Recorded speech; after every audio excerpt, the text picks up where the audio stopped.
So today I wanted to share with you my pick for the pre-K school year. I want to call it pre-K 3, but I don't even know at this point. However, what I know is this. I'm going to tentatively use a curriculum and I'll show it with you guys here. It's a mesh of resources that I've had and some that I bought from Facebook Marketplace from other parents. Don't know if you guys know, but instead of purchasing things new at full price, you can just go on Facebook and find most of what you need for your homeschool year. And that is what I did, honestly. Without further ado, I'll get started here. Sunlight, tea, fiction, fairy tales, and fun. So I'm not gonna go through this. You're able to find samples on their website. I think this is an older edition. I am not sure. I haven't checked the dates.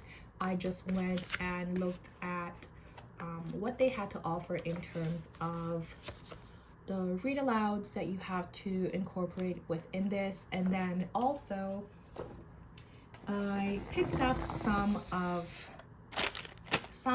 the manipulatives that goes with this. So I did find these resources on Facebook Marketplace, so they were not for the full price. So they were sold as used, but I feel like a lot of this stuff was probably not used, okay? Like it still is such good condition. So these actually go with this. These are number cards and these are the bingo counters that goes with it. And we also have these, I think they're called inlets, I'm not sure, but we have these guys, and then we just have the pieces that go with it. My goal is to not just be able to, for my child to just be able to just know where to put these, but also use them to draw and make the shapes. So if you put it on a piece of paper like so, and then just trace the shapes like that, I think that's pretty useful. Additionally, it came with the sensory letters.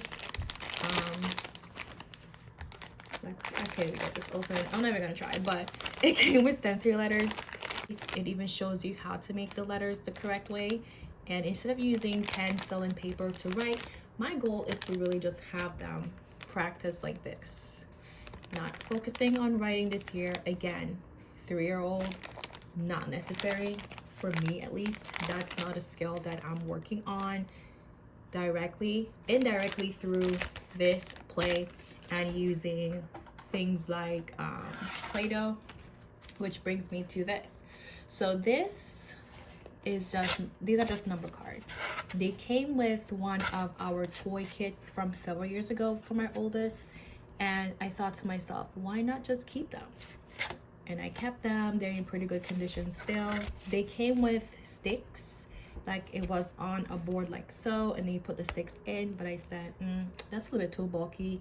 So I said, okay, we'll just use Play-Doh, roll them in balls like so, and then drop that into the holes or stick them on there, just keeping it simple, which I think is, for a small space that we have, that was the best way for me. And then also there are sensory numbers as well from Sunlight. And yeah, so that is why I think this paired with this will be really good. It two different things, but still getting to the same goal, learning to count from numbers 1 to 10 and recognizing quantity. And then we have also came with the same toy subscription, excuse me, that this came with was also this. So my goal is to just use these for morning read alouds or morning basket time and just go over with the child the letter sounds and just look at pictures of what mammals and other animals begin with that letter sound. And that is all I have for the Sunlight. I do have some of the books. That came with that Sunlight package. Fairy tales. So the fairy tale book, I believe, is really beautiful. Look at the pictures. So I think that my child will really enjoy this book. We haven't really learned much about any fairy tales.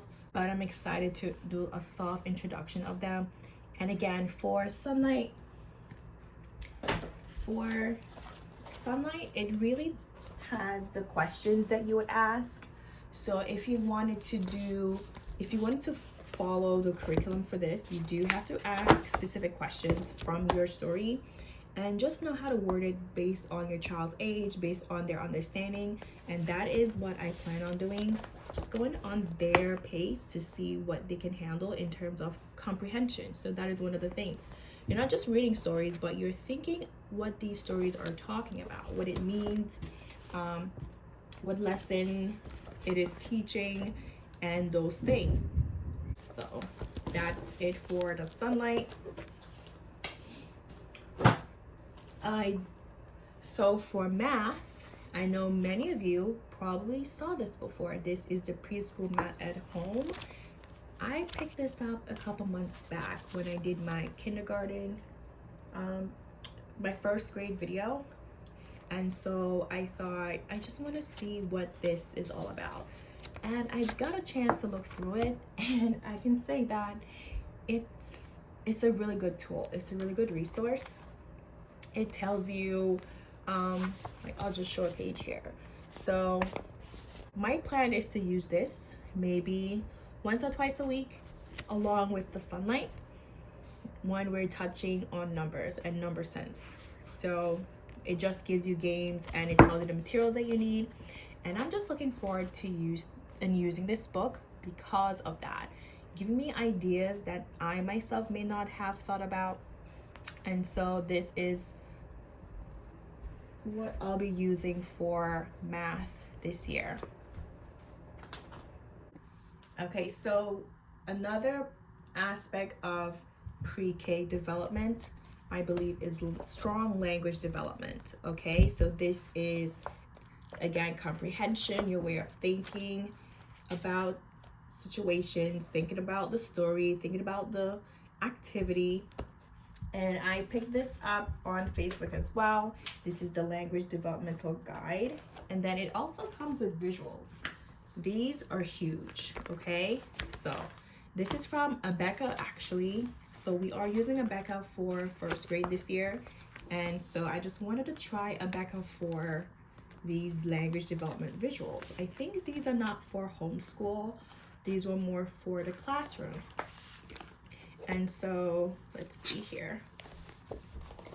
It's upside down, but you can see I can do a flip through, but if anyone needs that. But just a quick view. This is the character building visual, growing up with Amber Lamb. So same exact way. There are pictures, and then there's a story that you read. Basically just a scenario of how Amber Lamb is in that moment of what's going on. And so I thought these two things would be really useful for us this year, because again, you're dealing with that really rough age between 2 and 5 where their emotions just seem to be taking over them. And so just teaching them ways to cope and how to manage those feelings through stories like this. Just want to show you, just for size reference, how these visuals are. They are quite large.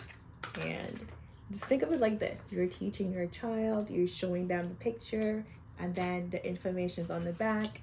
I think this is pretty neat, and I do look forward to using this particular resource just because of these large and beautifully made visuals. And for sciences, I have these flip books from The Good and Beautiful. Also found these on Facebook Marketplace.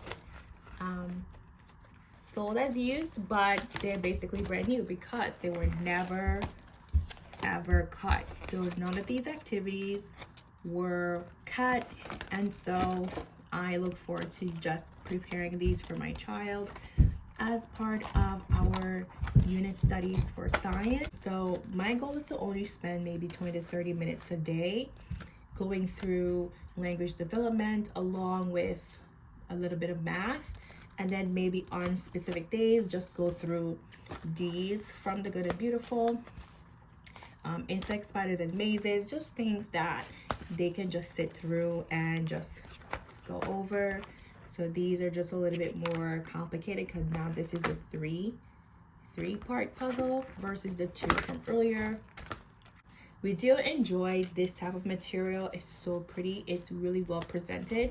And I really do look forward to using these with my child for our studies for animals and insects. So it might not be anything outside of these, honestly, because again, it's pre-K and on the younger side. Okay, for any doodling and stuff like that, I am just going to use books like these white erase activity books. Definitely something that's good. Along with that, I'll be using just general pen and paper, crayons, markers, no coloring books, because I think with coloring books it doesn't give your child a way to be creative in their thinking. I want to see a skill development throughout the year of what they're doing in terms of what they're creating. So that is why I've chosen not to do coloring books this year, not even for playtime. I do have some coloring books, but they don't really enjoy that, so I can't really force it. But these are used. I've had these for years. Once you buy one or two of these, you don't need any more, because again, you just wipe it off and you go. If you find that it's stuck like this, just put some, what I've done, I think I've just only put some rubbing alcohol, I don't remember, but typically it's easy to wipe off. We just recently used this, so it's a bit messy. But it's fun. They do enjoy using it, and I think these are really good investments because of how many times you can reuse it. For us, we've been using this for the past 4 years. And for the, I would say the best topic of the school year will be Bible. So it's not a Bible, it's more like Bible stories. So while we do still have our King James Version Bible, I will be using this just for quick Bible stories in a simplified, kid-friendly way. Alongside that, I do plan on them watching a Bible-based show, Superbook. I don't know how many of you have seen it. Let me know in the comments below what you think of it. But so far, I love it. And so my plan also is to continue doing a verse of the week. A verse of the week will be using these cards. So these cards are really amazing. They do have questions in the back, and they call it talking points. So the older your child is, the more that they can understand. These talking points really do help them. For the younger crowd, they have these up here listed for little hearts, and I just think that these scripture cards will be one of our biggest source of learning Bible verses. And then last but not least, I do have the biggest story from this company. They do have a whole series set for older kids, but for the younger crowd, this is what I would encourage getting for them. Again, so quick, so simple, so beautifully done.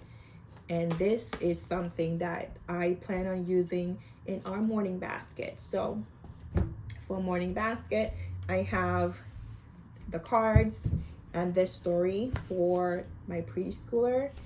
And then for general Bible time, we will be using the Family Time Bible.